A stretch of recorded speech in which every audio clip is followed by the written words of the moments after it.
Left flame. Straight up. Yo, what's good, Sheena?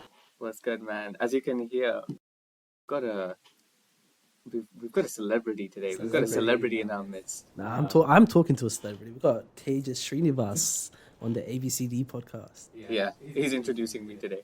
So today we have, like I just said, we have a real stellar performer in the music industry. We've got a big name, an upcoming name in the music industry. You know, I got reminded of how when you marketed your whole DJ program, Oh which yeah, yeah. we'll get to throughout the course of this very entertaining, exciting musical episode. There was something that really caught my eye when he announced when Vitis. By the way, I have Vitis on the podcast today. I didn't even announce. I have Vitis Vijay Kumar on the podcast today. He's gracing it with his presence. Thank you for being here, by the way. Nah, the pleasure's all mine, Tejas. Yeah. So, or Vitis. Also, he has an alias, DJ VERDE in the building. DJ Ready on the track. DJ VERDE on the track. I'll talk more about DJ VERDE throughout this episode, but something that really caught my eye was the way he introduced himself through Instagram. I don't know, you put how on Spotify every artist has like a little bio about themselves? Yeah, like yeah, up and coming yeah. artist from New Jersey or something. What did you put for yours? It was like synthesizing sound, like effortlessly synthesizing sound between genres. Give me 1 second. Let me pull it up. It was like It was like, yeah, I actually don't know how I thought of that. I didn't want people to know who I was straight away.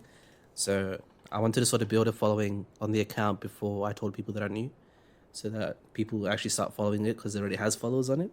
Yeah. What I said was a multi-talented artist renowned for his seamless fusion of hip-hop, electronic, and pop music genres, with the innate ability to read the crowd and a passion for creating unforgettable musical experiences. Oh my god. So all those years of English in VC paid off. Coming in clutch. Yeah. I can't lie, I did use ChatGPT for this. Because I wrote something, it sounded decent, but it wasn't, as catchy as those posters that you see. So I'm like, I need some AI help here. So I just typed it in and I just said, just make this shit better, make it sound more interesting, engaging. So it did that for me. And then I just sort of I went on to Canva, I think that's the app.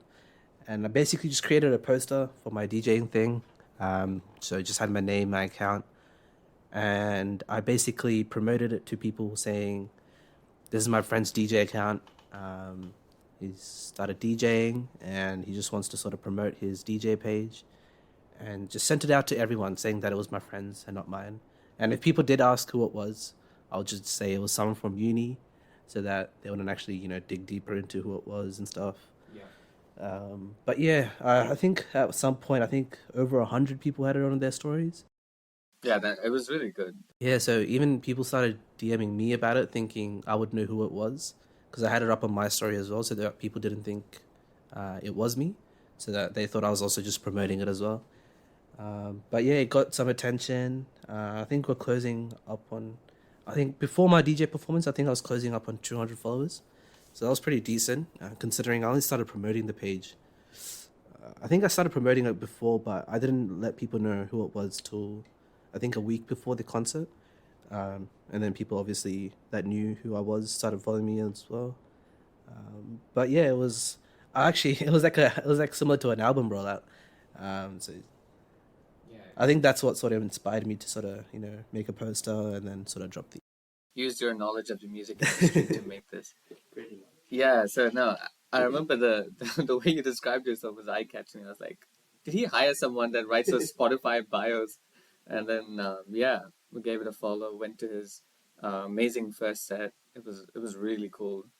Really professional for like a first setup, by the way. Yeah, but more on this later.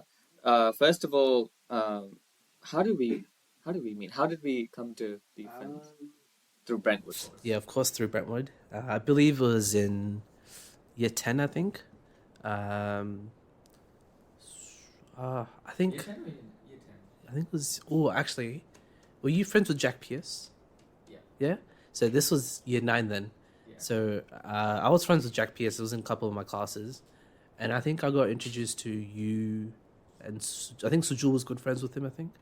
So I think through Sujul I got to know you, and then I think you were friends with Divi as well at that time. So I actually met Divi in year 9 on my way to the John Monash interviews. Oh yeah. So I met him there, and actually knew Divi from way back. I knew him from Tamil school. So me, Aingren, and Garish, we all went to the same Tamil school, but different campuses, and we used to meet up at our Tamil school sports meets and stuff. So I knew from Divi back from way back, but I haven't seen him in years. And the first time I saw him was at John Monash, and then I think so. You guys were all one friend group, so I think I just sort of merged in with that. And then I think Sajid was also in my year 10 English class as well. So I just found all the members and became friends with all of you guys. And then Oh, it's small world. small, yeah, it is crazy. But I think that's how I met you. Yeah. Yeah. So it was Brentwood had like I've touched upon it before in this podcast. Brentwood had some great experiences and then some questionable, interesting ones. Crazy. But, hey, that's high school, right?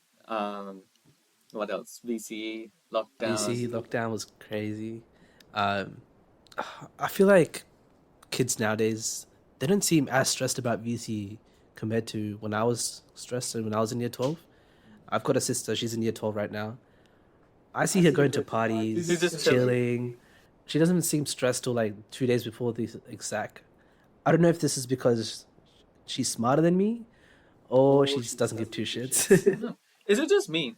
Or are the younger siblings always like chiller and smarter somehow? Yeah, especially I feel like with third siblings, I feel like that's the case. You've got two older siblings, and they've got you. They can guide you. As far as like the elder siblings, they've got no one. Pretty much on your own. You've got to sort of figure things out. But bro, we are OG. Like we paved the path. We paved the path for our siblings. Yeah, and now it's like when you try to finish it when you're doing a game, right? Yeah. We were playing Spider-Man before. Yeah. It's like that. It's like we finish the game first, and then for our siblings, it's like they get, the walkthroughs. Yeah, YouTube? exactly. Walkthroughs. Yeah, It's it's basically like a walkthrough from them. It's a cheat code. So we're the ones that are actually experiencing life, going through the hard and struggling and all that. But then they just sort of get our guidance and stuff, as well as our parents as well. But having us, it just makes it a bit easier for them with life and stuff. Because you're able to guide them with questions that they have, and just in life in general. Even both of my sisters, they both come up to me asking stuff about whether it's school life or just other general questions, because I'm older than them and they expect me to sort of know these answers because I've most likely gone through them. So they don't really need to struggle and find out the answers, where since they've got me, someone who probably knows the answers and everything. Exactly. Yeah. So younger siblings out there, just realize elder siblings are just giving you a walkthrough everywhere. Pretty much, yeah. We're just making a walkthrough, yeah. So this episode is mainly going to be about music. It's something that I think our friendship's pretty, like, in terms of music, we're both interested in the similar type of music. Music is a big part of. I feel like it is, yeah. It's what brings people together. Not just us, but millions of people around the world. It has no language barriers.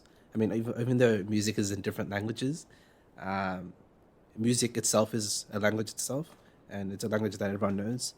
And it's probably one of the easiest ways to connect with people, especially if you like similar genres of music, similar styles, similar artists. It just makes it easier to connect with people and stuff. Bro, he stole my notes, I swear to God. No, everything you said was right. I think, one of the reasons I was able to connect with this so well is through music, actually, because we both have a lot to do with music. So we both do Carnatic. I know you don't sing, do you? I actually do, yeah. Oh, you do? Oh, wow. So we both, I was. I haven't gone into classes for like a few months now. Yeah. So we're sort of on and off, but we're both sort of trained in that but just yeah, he's extra special. He's got the mridangam talent. Oh, but one thing I really wanted to talk about was the dynamic between the singers and the accompaniment, like mridangam. Like in the few concerts that I've done, right, as a singer, what do you specially? Are you more of a mridangam player? Oh, I mean, I would say equally because I go to classes for both of them. So Yeah. we'll have concerts for this and concerts for singing as Yeah, well. yeah. So So just with this, put yourself in the like in a mridangam player's shoes. For me, right, one thing that I really enjoy and sort of miss about music because I don't do concerts and stuff anymore. But one thing that I really miss is like when you're singing on stage. At the start, you're obviously really nervous because you've yeah, got an yeah. audience and Especially the lights as well. Like in concert situations, they've got headlights beaming in your face so that you're lit up and everything. yeah, You can't even see the crowd sometimes. So he's basically looking. Everything just seems like really bright and really dark in spots where you can't see. So you get really nervous, but then once you start singing, I feel like it's all right. yeah. And when you stuff up, people can hear, man. People Yeah. can hear. So that's why I love singing in groups. So Yes. I learned Carnatic music with 5 other boys. So we used to be, mixed together with girls as well. But then as you sort of get older, our voices are kind of different. So girls can obviously, hit those higher pitches and stuff. And for us, it's so much. And so for us, it's a lot harder. So our teacher, he sort of split the group into two. Sometimes we still do learn together, but when we perform separately because it just obviously sounds better. The harmonization. Yeah, that's the word. Yeah, it just sounds better. So we learn separately to them. So when you are doing it with a group, you have a higher chance of messing up and getting away with it. Whereas if you're singing by yourself, if you mess up, you mess up. Everyone will notice, especially your teacher, who's usually sitting right in front of you, putting the talam.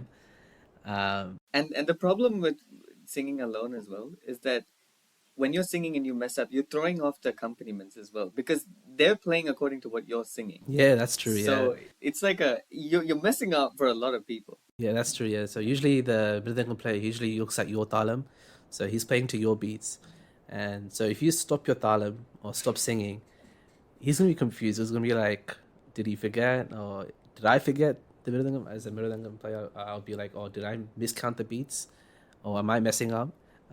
So if you mess up, it's pretty much tough.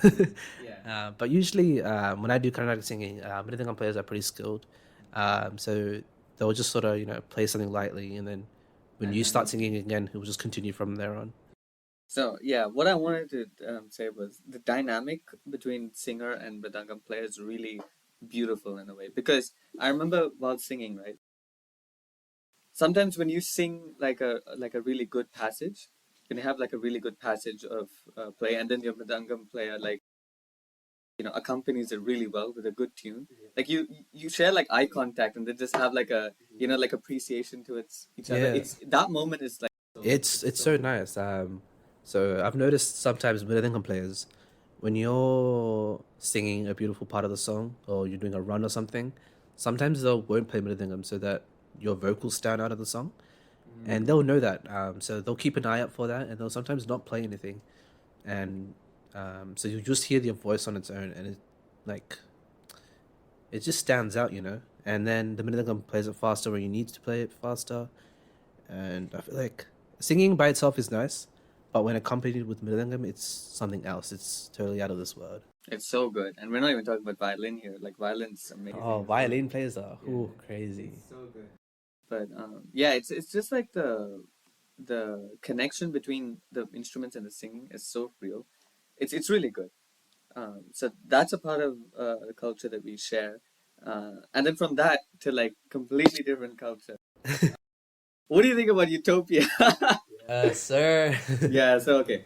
So this is where so we share Carnatic music as a thing, and I felt pretty connected to Vitas in terms of that.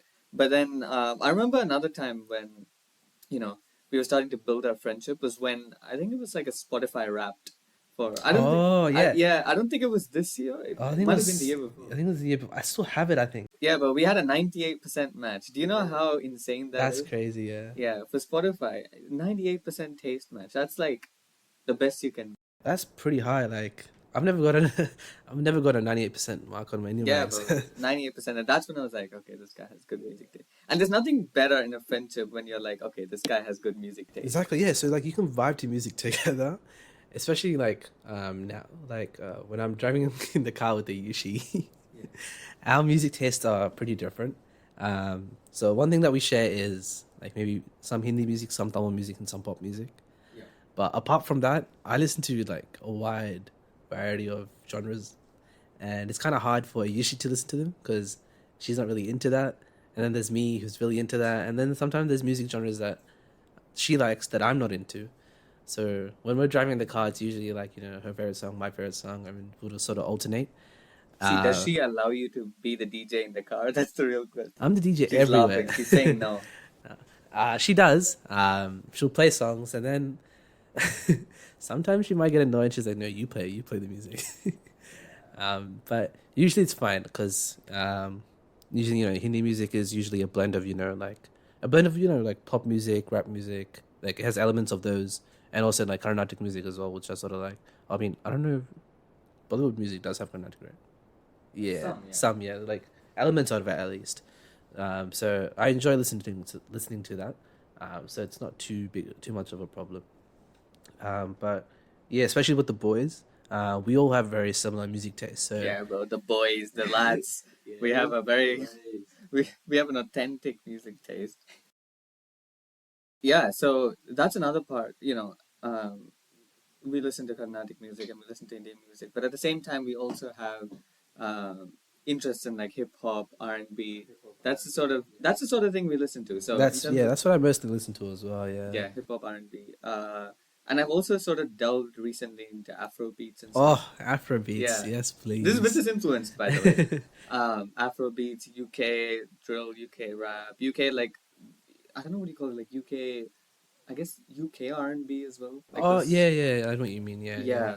I listened to that. Okay, so in terms of albums, right? Yes.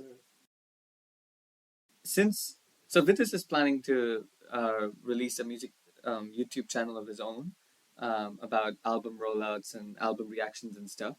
So it's like a prequel to that. Okay, um, we'll take one of the hottest topics right now in music in the genre of music, which is Utopia, the new album from Travis Scott. Now everyone has their own opinions. She's shaking her head over here. Not a big fan. Also, Ayushi is in the studio today. Different Ayushi, but guest audience.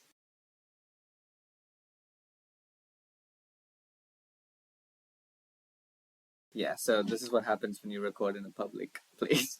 This is Sujid, man. This is Sujid's doing. Every time we're in the room, he usually goes out to either grab food or go to pray.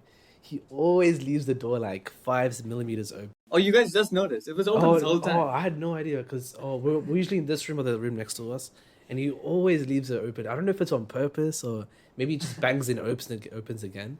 But I don't know. I like it to be fully locked. Like having a small gap is kind of annoying because sometimes we're pretty loud. So people outside, like last week, someone complained because they were recording something as well next door, and they could hear us and stuff. It's always in uni. You try to be social. Sometimes you end up being extra loud, and there's always that one person who comes up to you going, "Excuse me, is it okay if you can keep it down a little bit? I'm just trying to do some." Like I feel bad, but I But can't at the control. same time, I can't man, control yeah, myself. uni is like the place where it's social, right? So just They should have like special rooms for like recording or yeah. silent study. This isn't like the second floor in our library isn't a science based. Downstairs is and upstairs is, but this is like where you can do collaborative work and stuff like that. So you're not expected to be fully quiet and stuff. Yeah. But like I feel bad, so I just do be quiet. But Yeah. it's hard because we're all like pretty loud people when we're together. Slightly triggering, just slightly. But anyways, yeah. So as a prequel to Vitas's upcoming YouTube channel, which I'm sure he's going to release shortly. I mean, he does. I'll make sure to let everyone know. We're gonna take part in the hottest debate right now of music, which is Travis Scott's Utopia. So, what do you think? What do you think about it, the album overall? Well, overall, Bro has his notes ready. nah, I'm just looking at the songs. 'Cause, Okay. all the notes are in my head. Proper. So I'm just looking at the songs because I haven't. There's like 19 tracks. I know most of them, but some of them I forgot, as in the names and stuff. But I remember each song pretty well. The album overall, I would probably give it like a solid 8.5. I feel like Astroworld was his most complete work. But I love how he didn't sort of, didn't do an Astroworld 2.0. He created something completely different almost. Like, if you notice, there's the instruments that he uses, the vocals, the features, even. He got Beyonce. I don't remember the last time Beyonce doing a feature for someone. It's crazy. And he's got Teaser Touchdown as well. To be honest, he's been rising in popularity. I first heard him on Don Toliver's Lovesick album. I think it was on this. I'm not sure what song he was on, but it was one of my. It was a song that I liked, but I didn't know who he was. I think he's gonna drop an album soon as well. Um, I feel like some songs on this album weren't completely done, if that makes sense. Some songs were like some songs didn't have an outro, if that makes sense. Like in the first song, Hyena, that was like one of the very few complete songs that he had. Even though there's many beat switches and everything, the song didn't abruptly end and stuff. It didn't feel. I felt complete, if that makes sense. There are some songs in here where he just suddenly shuts the song off. I think the end of Thank God is an example. I really like Thank God. Thank God is Underrated. a sick song. Like he does sort of do an outro to the song, but if you're listening to it, like playing the album in full, it suddenly goes to Modern Jam, and it just feels so sudden, if that makes sense. And I didn't really like that, but it was alright because maybe it was intentional. I'm not too sure, but that was one thing that I noticed, that the albums weren't fully, they didn't have a full outro to the songs, and they'll just abruptly end, and that sort of annoyed me a little bit. But it wasn't too bad because Travis hasn't dropped since what, 2018. He's been doing features and that, but that's not really Travis's work because he produces a lot of his work. The way he produces songs are crazy. Sorry. What do you think about what people are saying that it's just a ripoff of Kanye? Okay, that I think the song was Circus Maximus. I think it was a copy of Black Skinhead or something from Yeezus. Um, it's I think he was just paying. It was people are saying this is Travis Scott's Yeezus album because it's very very different from what Travis Scott usually does. Not I wouldn't say completely different because Travis Scott's known for his innovative production style, for being ahead of time and stuff, similar to Kanye as well. But the thing is, Travis Scott also worked on Yeezus with Kanye. Yeah, so it's technically his product. It's technically stuff that he made as well, but it's just that Kanye put it out. If you go into the credits section of the songs and stuff, you'll see Travis Scott being credited there and stuff. So it's not completely stripped off, but I did wish that maybe he didn't use it. Maybe he could have sampled it and did it a bit different. I mean, I guess he did that by putting Sway Lee and Weeknd on it, but he didn't change it enough for me for it to be a sample. It wasn't one of the stronger. Yeah. I mean, I don't know. The more I listen to it, tracks. It was still obviously good. not one of the stronger tracks. Yeah, I think Fiend, Sirens is probably one of my favorite tracks. I believe he fully produced that song.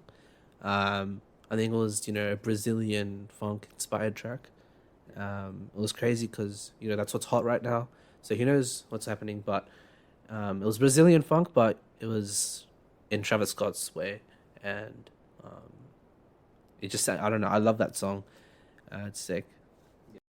I'm just trying to think of I'm trying to go through this album and try to associate a word to each song.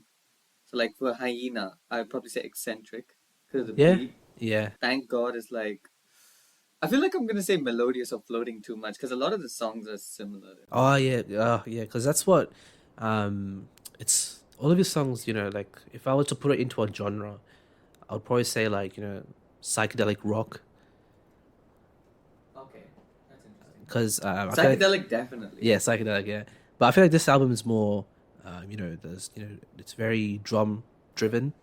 There's the synths as well. So the synths is more like the psychedelic side of it. The heavy drums is all the rock aspects of it. Not necessarily guitars and everything like that, but that's what I would sort of use a word to.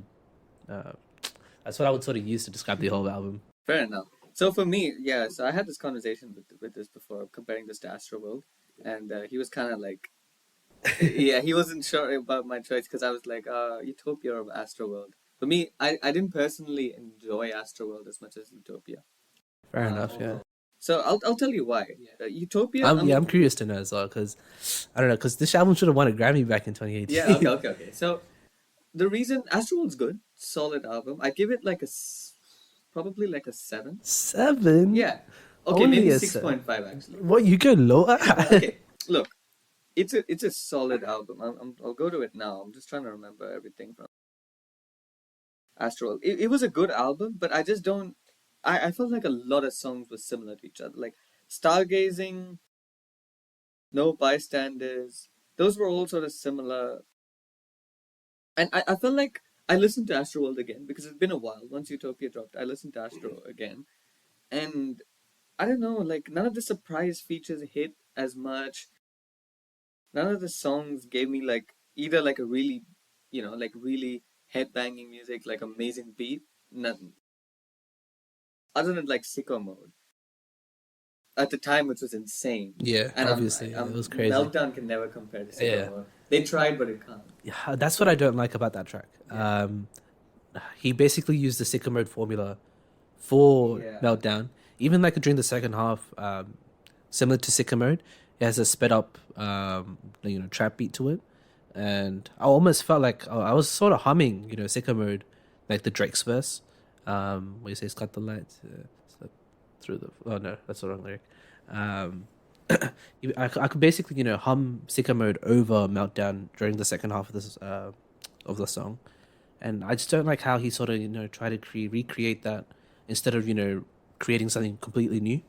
I still did like it though, but I just wish that he didn't try to do that same thing again using the same formula, because nothing can beat Sicko Mode. It's it's cemented as as this sick track, and nothing can come close to it. Not even Meltdown. Fair enough. Yeah, so I guess the songs in Astroworld for some reason just didn't hit in terms of like hidden features, beats, etc. But if you look at Utopia, I'm not gonna lie, when I first listened to it I was like, what is this? I wasn't a fan at the start. I remember listening to it with Sajol, and I heard Hyena and I was like, what is this? I heard Thank God and I was like, bro, what is this? And then Modern Jam came on and I was like, okay, I'm not listening to the rest of it. Oh, what? Yeah, but then when I actually put my headphones on and went through it. Oh yeah, you have to either listen to it in your car, and your car can't be a shitty car, it's gotta have like nice sound systems, or you gotta listen to it on some nice headphones. Yeah, so Thank God, amazing. My Eyes, the second half. Beautiful. It's honestly one of the best songs. It's that switch up, and then the transition was so clean from the first half to the second half, and the way that he just man was rapping like his rent was due. Man didn't stop at all. He just kept going and going and going. But it was sick because you don't really hear Travis rap like that. So it was nice to see Travis Scott actually rapping for once. Because he usually does his features are usually not short necessarily, but they have a flow to it. It's a bit slower, but the second half of My Eyes was like he was sprinting on that track. But it was like a nice he was just rapping his ass off. Yeah, but for me, I feel like the weakest song for me now. Okay, I feel like there's gonna be some. Be careful what you say. Yeah. There's probably gonna be some backlash over this, but for me, the song that I instantaneously hated, was God's Country. What? I despise that song. I'll tell you why. You probably already know why. I feel like I don't know. Why would it? Is the sample and how it sounds a bit. It's so annoying, man. It's offbeat. It's offbeat. All of that is intentional. Bro, okay, you can't be intentionally bad, right? No, he intentionally put it out of key, so it sounds scary. I know it's supposed to be psychedelic or whatever, but it can't sound bad. The first time I heard it, the first thing that came to my mind, I don't know what his name is. I think it's Morris or something from Madagascar. Yeah, Maurice. Maurice or yeah, yeah, that little brown. It wasn't Maurice, it was Mort. Mort, yeah. Oh yeah, yeah. Maurice is the grey one. Yeah, Yeah. people were like, Yeah. "Oh, how do you get a feature on Utopia?" Oh yeah, I saw some TikToks after I saw that because I'm like, no, surely I'm not the only one that thinks that because I think I told Ashwin about it and he wasn't really too sure about what I was talking about. But and I'm like, because I used to watch like I used to watch not just that, even Madagascar itself. I watched all three of them, so that's the first thing that came to my mind. I'm like, that sounds like was it Mort? No, Mort. Yeah, it sounded like Mort on the track. But yeah, I'm pretty sure all of that was intentional. It's meant to like make you feel a bit uneasy. I believe this song was also, I'm not sure if it was, but I heard this song I think maybe 2 or 3 years ago actually before it even dropped. I was in my searching through unreleased songs and stuff by Kanye before Donda dropped and stuff. So I was like I was just going through that on YouTube and I came across the song. I liked it. I'm pretty sure I had a Kanye verse on it, and I think I'm surprised he didn't include a Kanye feature because I think there's a few songs because the album's kind of inspired by Yeezus as well. The song Telekinesis was called Future Sounds. Okay, now, telekinesis deserves a place in like a museum somewhere. Oh, oh my God. Okay, I know that it's a leak. Future Sounds and all. Thankfully, I never listened to any. That's what leading up to the album, there was a bunch of leaks on TikTok, and I was trying to avoid them so much. And I don't have TikTok, so it was like a win-win. And plus, I don't listen to much Kanye. You're a Brumatages doesn't have TikTok. So I was like a win-win-win. No TikTok, no leaks, and no Kanye, because I don't really listen to Kanye. Yeah, telekinesis. Oh my. Okay, so Future, in my opinion, delivered his best feature ever. Travis did his thing. Like, he was the facilitator.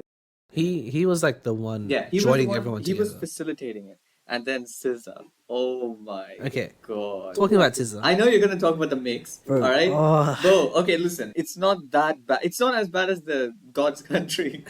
Okay. I really like the song Telekinesis. It's nice. I actually like her verse on the song as well. But the first time I heard it, actually not even just the first time. Every time I listen to an album, I listen to it at least 4 or 5 times because you can't just judge a song on one listen.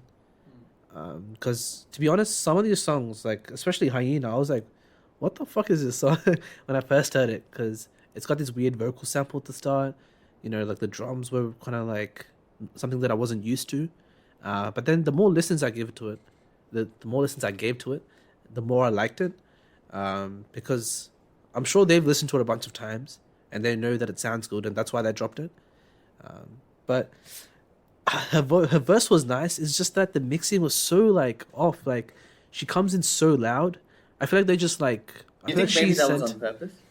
If it maybe because her verse is at the end of the song, and when I listen to the song, I feel like I'm like rising the whole time, and when I get to SZA's verse, I feel like I'm like plateauing. Is that the word plateau? Yeah, like a. Yeah, like I feel like I've like reached over the edge, and I'm like so like climax. Yeah, it was like the climax of the song, and then like I've like reached the top, and her verse comes in.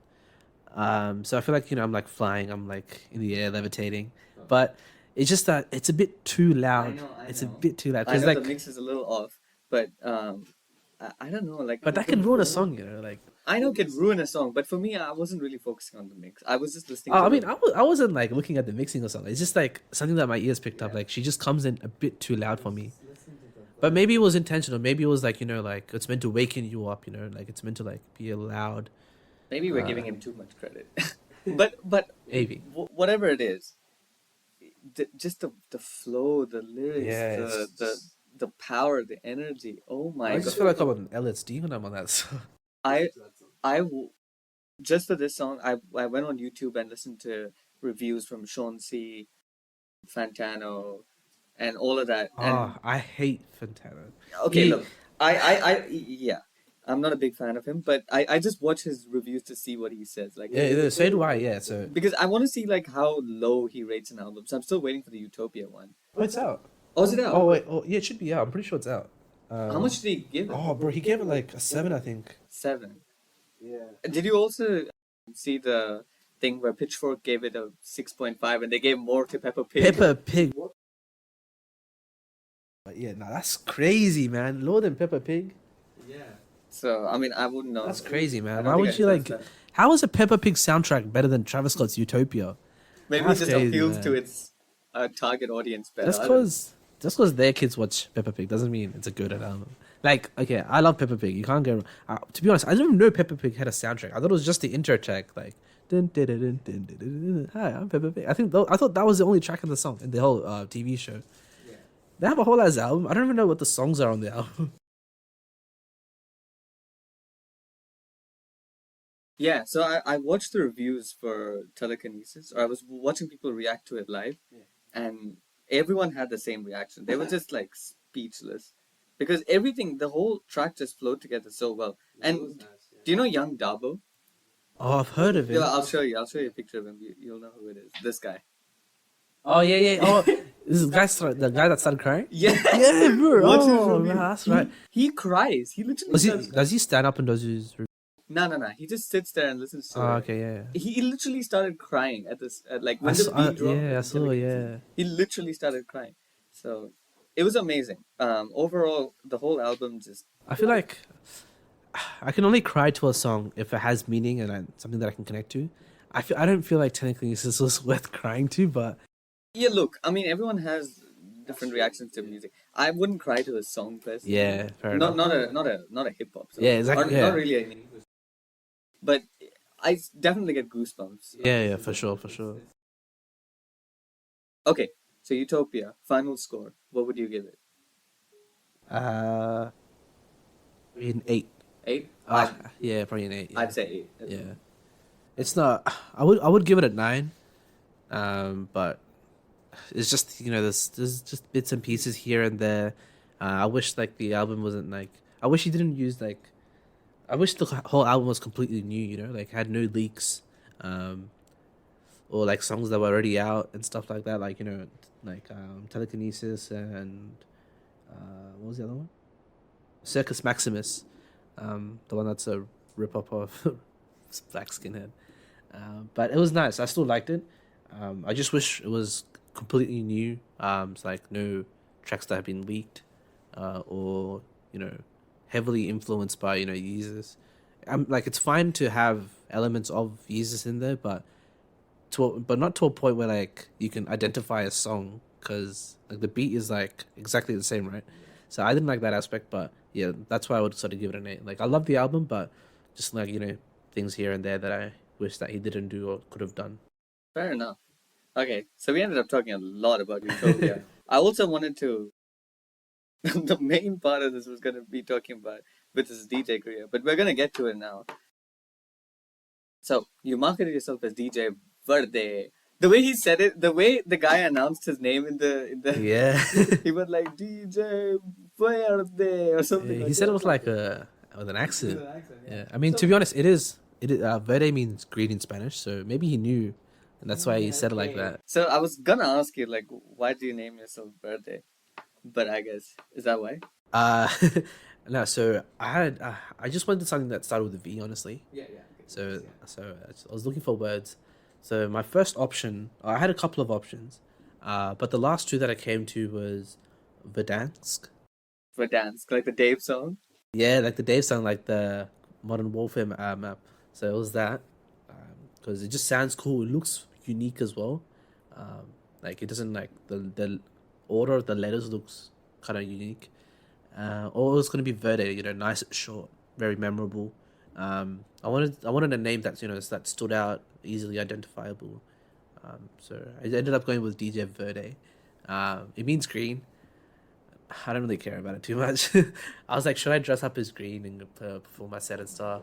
I was like, nah, it's fine.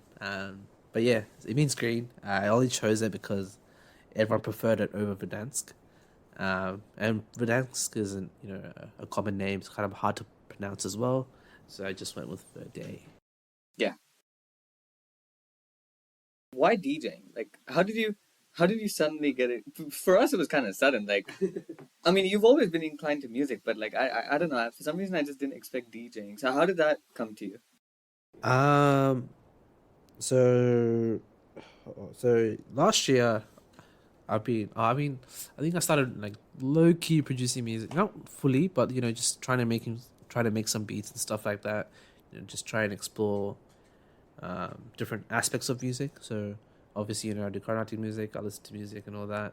Um, but producing and DJing, and there's like another whole aspect that I didn't really fully get into.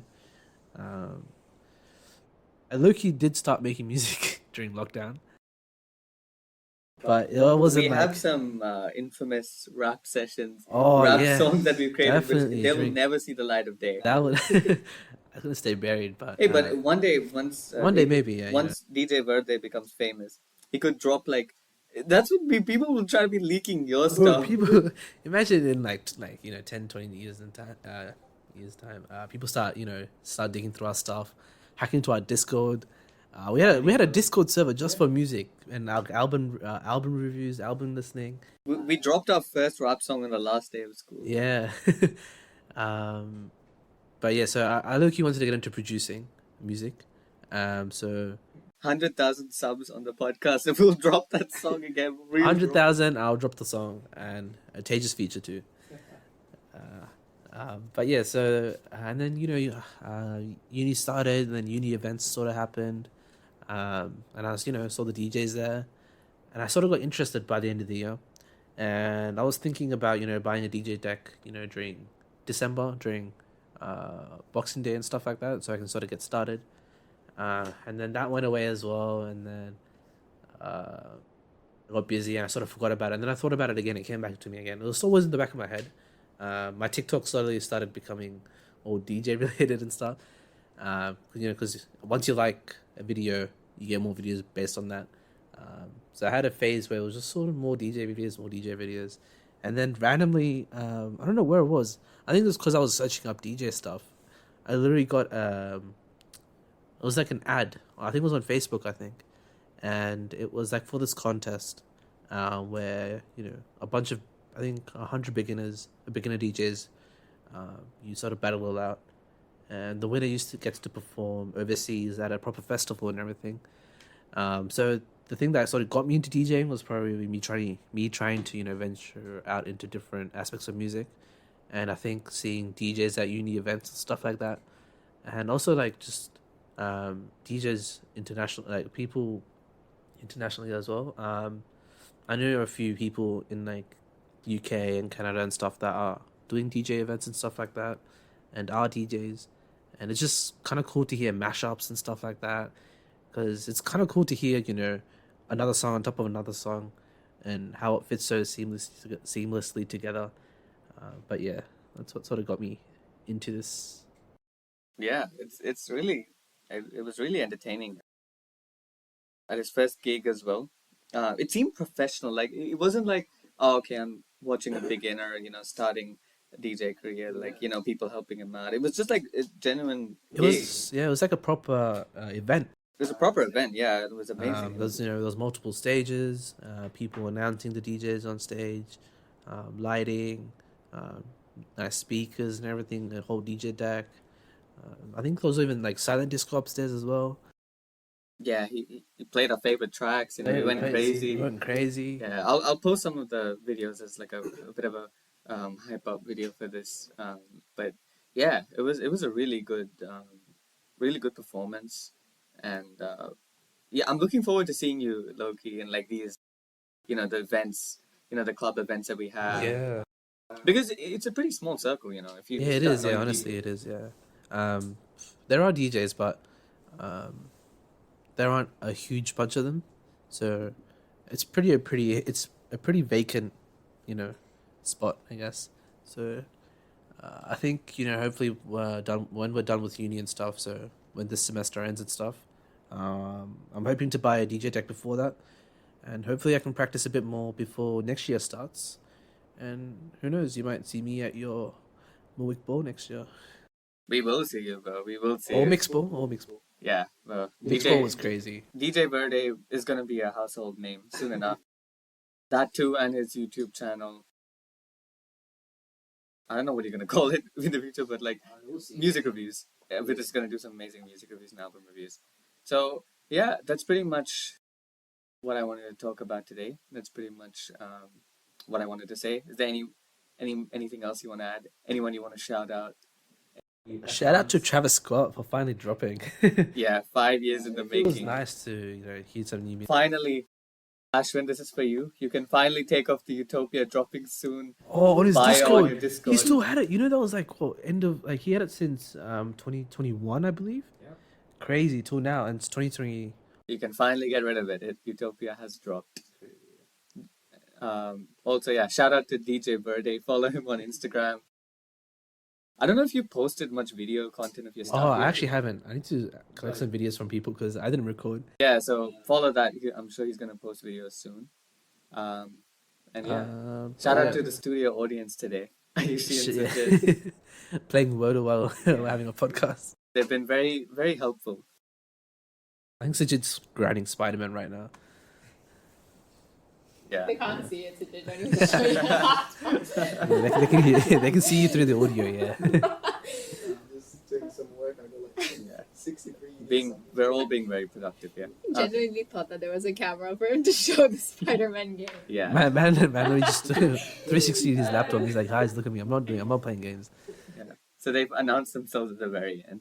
But yeah, so this has been a very entertaining episode. Thank you for having me on the podcast. Yeah, no I was looking very forward to it for a while. Looking very forward.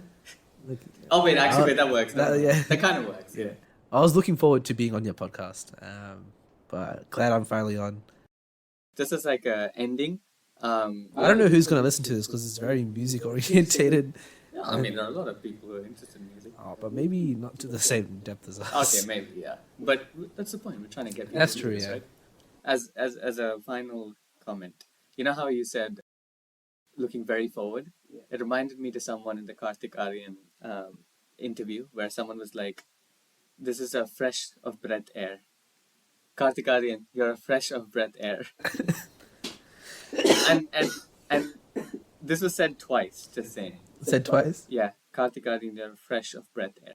Fresh breath. Yeah, so with this, you've been a fresh of breath air today. Oh, Thanks was for this at being- the meet and greet thingy? Yeah. Oh my god. Yeah, so with this, you've been a fresh of breath air today. Thank you so much for gracing this podcast with your appearance. And anything else you have to add? No, just thank you for having me. No problem. Looking forward to being on it again. Hopefully, we can talk about something else. Yes. And but yeah, Okay. Thank you. Thank you. laters. All right, see you later. It's lit.